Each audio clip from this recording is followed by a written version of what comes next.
आज की इस चर्चा में हम एक बहुत ही दिलचस्प बात डिकोड करने वाले हैं। हम अक्सर सोचते हैं ना कि बस सैलरी बढ़ जाए तो सारी आर्थिक दिक्कतें छूमंतर हो जाएंगी, लेकिन असलियत में ऐसा होता नहीं है। आज हम उन 8 वेल्थ रूल्स की बात करेंगे जो बिना शोर मचाए सच में किसी को भी असली फाइनेंशियल फ्रीडम दिला सकते हैं। जरा इस बात पर गौर कीजिए, जब कमाई बढ़ती है तो चिंताएं कम होनी चाहिए, राइट? लेकिन होता बिल्कुल इसका उल्टा है। सैलरी बढ़ने के साथ साथ हमारी टेंशन खत्म नहीं होती, बल्कि वो अपना रूप बदल लेती है और पहले से कहीं ज्यादा महंगी हो जाती है। पेचेक टू पेचेक वाले उस अंतहीन लूप में फंसना आज के समय में बहुत आम हो गया है। तो पेंच कहाँ फंसता है? असल में पेंच पैसे की कमी नहीं है। असली दिक्कत है एक सॉलिड सिस्टम का ना होना।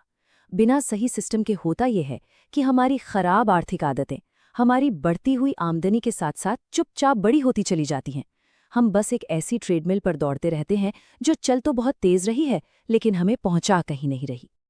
और यहीं से शुरुआत होती है हमारे पहले रूल की, पैसों का वो छिपा हुआ जाल जिसे समझना बहुत जरूरी है। जॉन रॉकफेलर की ये फिलॉसफी एकदम सटीक बैठती है। वो शुरुआत में कोई बहुत रईस नहीं थे, लेकिन उनकी एक आदत कमाल की थी। वो हमेशा सबसे पहले अपने खुद के भविष्य को सुरक्षित करते थे। सोचिए, अगर हम पहले दुनिया भर के बिल भर दें, दूसरों की ज़रूरतें पूरी कर दें और एकदम आखिर में अपनी बचत के बारे में सोचें, तो जिंदगी भी हमें पीछे ही धकेल देगी ना। ये बिल्कुल सच है। अब जरा इस बात पर ध्यान दीजिए कि कैसे हमारी दौलत चुपचाप कम हो जाती है। हम सब बड़े खर्चों के लिए, जैसे घर का किराया या बिजली का बिल, पूरी तरह तैयार रहते हैं। लेकिन उन साइलेंट किलर्स का क्या?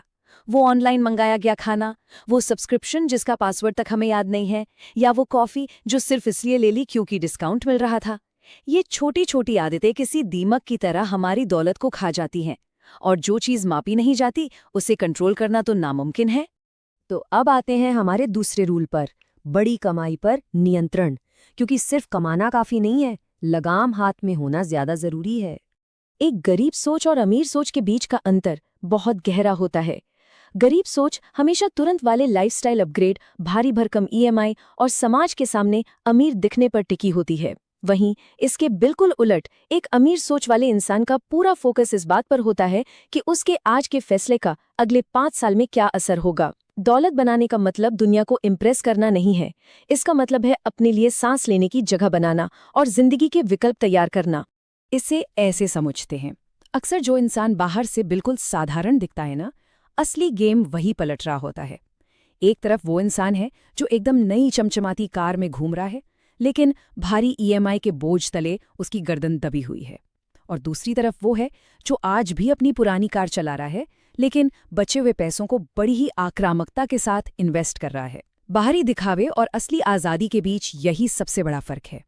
चलिए आगे बढ़ते हैं तीसरे रूल की तरफ, अपना खुद का वेल्थ सिस्टम बनाना। क्योंकि सच कहूं तो हमारे इंसान की इच्छा शक्ति पर हमेशा भरोसा नहीं किया जा सकता। और यहीं काम आती है शांत कमाई, यानी quite income.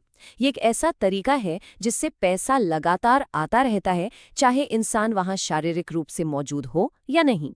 Freelancing, digital products, छोटे ऑनलाइन बिजनेस या डिजाइन टेम्पलेट्स बेचना, ये सब ऐसे रास्ते हैं जो हमारी मेहनत को एक परमानेंट सिस्टम में बदल देते हैं।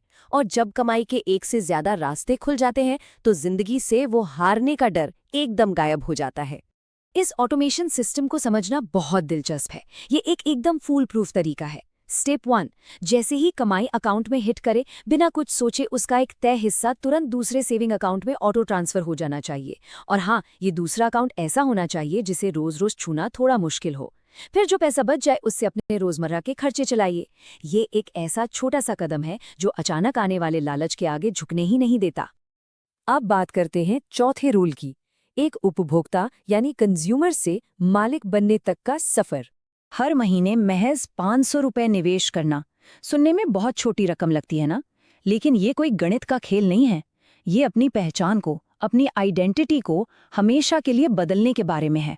हम अक्सर सोचते हैं कि जब बहुत सारा पैसा आएगा तब निवेश शुरू करेंगे, लेकिन असल में शुरुआत किसी बड़ी रकम के लिए नहीं होती, बल्कि खुद का नजरिया बदलकर फाइनेंशियल कंट्रोल अपने हाथ में लेने के लिए होती है।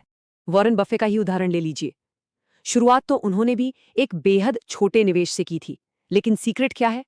सीक्रेट है ऐसी संपत्तियों का मालिक होना जिनकी कीमत समय के साथ बढ़ती है। अमीर लोग सिर्फ दिन रात मेहनत करके दौलत नहीं बनाते, बल्कि मालिकाना हक से बनाते हैं। जब ओनरशिप हमारे पास होती है तो पैसा हमारे लिए काम करने पर मजबूर हो जाता है। और अब हम पहुंच गए हैं अपने 5वें और सबसे अहम रूल पर, दौलत का अंतिम फॉर्मूला जो लॉन्ग टर्म जीत तय करता है। यहाँ एक बहुत बड़ा रेड फ्लैग है जिससे बचकर रहना है। आज की ये जो मॉडर्न सुविधाएं हैं ना, बाय नाउ पे लेटर या फिर क्रेडिट कार्ड का बस मिनिमम ड्यू चुकाना, ये एक बहुत खतरनाक जाल है। ये आसान ईएमआई सुनने में तो बड़ी लुभावनी लगती हैं, लेकिन सच कहूं तो ये भविष्य की कमाई को दीमक की तरह चाट जाती हैं। ये इंसान को अपने ही पुराने शौक की कीमत चुकाने वाली मशीन बना देती हैं। इसको ऐसे समझिए, असली दौलत बिल्कुल एक पेड़ की जड़ों की तरह होती है। समाज के इस चमक दमक वाले शोर से बहुत दूर ये एकदम धैर्य और शांति से जमीन के नीचे अपनी पकड़ मजबूत कर रही होती है। बाहर से शायद तुरंत कोई करिश्मा ना दिखे, लेकिन जो लोग सच में जीतते हैं वो दिखावे के खोखलेपन के बजाय हमेशा अपनी नींव को गहरा करने पर ध्यान देते हैं। एक बात तो पक्की है, शुरुआत में अगर आमदनी छोटी भी हो तो वो वास्तव में एक बहुत बड़ा एडवांटेज है, क्योंकि यही वो समय है जब इंसान जरूरी अनुशासन और रणनीतिक कंट्रोल सीखता है। याद रखिए, जिंदगी सिर्फ कुछ पलों के मोटिवेशनल वीडियो देखने से नहीं बदलती, ये उन ऑटोमेटेड सिस्टम से बदलती है जहां सही फैसले बिना थके अपने आप होते रहते हैं। तो इस चर्चा को खत्म करने से पहले एक बहुत ही गहरा सवाल छोड़कर जा रहा हूं। क्या जिंदगी का मकसद सिर्फ एक पैसा कमाने वाली मशीन बने रहना है, या फिर अपनी आर्थिक नियति का सच्चा मालिक बनना है? क्या ये समय हर महीने बस किसी तरह सरवाइव करने का है, या फिर उन आदतों को सींचने का है जो भविष्य की पूरी कमान हमारे अपने हाथों में सौंप दें? इस पर जरूर सोचिए।